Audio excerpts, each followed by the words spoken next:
सीताराम दोस्तों, सभी ने ज्योतिष शास्त्र में एक चीज जरूर सुनी होगी, कारक ग्रह। हमारे ऋषि मुनियों ने, पराशर जी ने, या कोई भी बड़ी किताब पकड़ लें आप किसी भी ऋषि की, उसमें कारक ग्रह के बारे में जरूर कहा जाता है। पर आपको पता है कि कारक भी दो तरीके के होते हैं। एक होते हैं विशिष्ट कारक, एक होते हैं अनिष्ट कारक, यानी कि एक अच्छा कारक और एक बुरा कारक।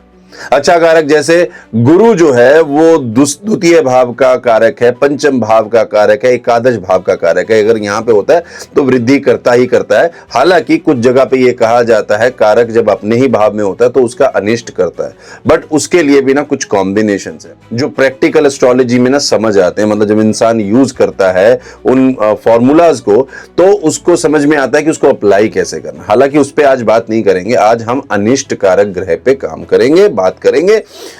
लगन में अगर राहु है तो अनिष्ट कारक ग्रह है, याद रखना प्रॉब्लम देगा। अगर आपकी कुंडली में है ना, चेक कर लेना आपकी लाइफ में कितनी प्रॉब्लम्स अनचाहे तरीके से आ जाती हैं और सडन आ जाती हैं। द्वितीय भाव का अनिष्ट कारक एक चंद्र भी है। जैसे ही होगा आपका पैसा रुकेगा ही नहीं और टेंशन आएंगी वो अलग से सेकंड भाव में। तृतीय भाव में शुक्र जब भी तृतीय भाव में आता है रिलेशनशिप्स खराब कर देता है, बहुत सारी प्रॉब्लम्स आती है। एक रिलेशनशिप, लव नहीं, फैमिली में भी।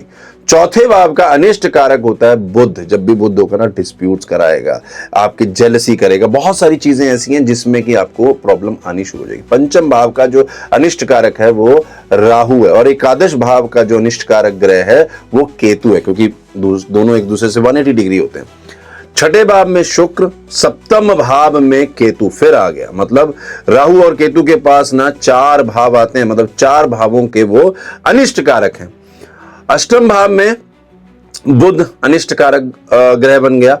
नवम भाव में सूर्य, जब भी सूर्य होगा ना तब आप अपने पिता से ना विमुख होके या फिर अपने घर की जो लेगेसी है ना उससे विमुख होके काम करोगे। दसम भाव में चंद्र, अगर दसम भाव में चंद्र है ना तो वो अनिष्ट कारक है। आप कितने भी बड़ी पोस्ट पे चले जाओ, सेटिस्फेक्शन 0। मतलब हमेशा लगेगा कि मेरे हिसाब से ये चीजें नहीं है।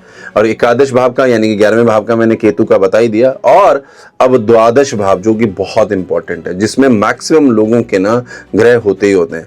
12वें भाव में सूर्य और चंद्र आ गया तो वो अनिष्ट कारक है। याद रखना, पिता माता, मेल फीमेल जो आपसे बड़े हैं उनसे ना आपको कभी भी सपोर्ट नहीं मिलेगी। प्लस आप जिसको सपोर्ट करोगे वो तो बढ़ जाएगा, बट जब आपको सपोर्ट की जरूरत होगी ना कोई नहीं आएगा और दूसरों की सपोर्ट भी आपको नहीं लगेगी।